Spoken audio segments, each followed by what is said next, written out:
Good morning students. ఈరోజు problem చూడండి. 50 what bulb అంట. వేవ్ లెంత్ ఎంత ఇచ్చాడు? 795 నానోమీటర్స్ ఇచ్చాడు. అయితే ఎన్ని ఫోటాన్స్ ఎమిటెడ్ అయినాయి అంట? x × 10⁻20 అంట. బట్ ఎక్స్ వాల్యూ ఎంత అని అడిగాడు.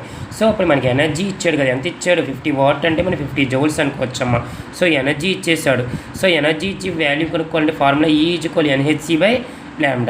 ఎన్ వాల్యూ కనుక్కోవాలంటే మా E × λ/hc. ఇదిగోండి, ఎనర్జీ వాల్యూ ఎంత? 50. వేవ్ లెంత్ ఎంత? 795 నానోమీటర్స్.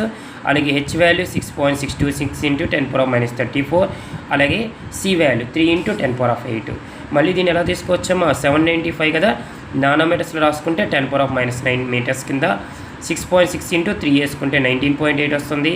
మళ్ళీ దీన్ని మీరు క్యాలిక్యులేషన్ చేసుకుంటే ఎన్ వాల్యూ ఎంత వస్తుంది? 20 × 10⁻19. దీన్ని మీరు ఎలా రాసుకోవచ్చు? 2 × 10⁻20. ఇక్కడ 50 × 8 అమ్మ అప్రాక్సిమేట్గా తీసుకున్నాను. సో 400 వచ్చేసింది. ఇది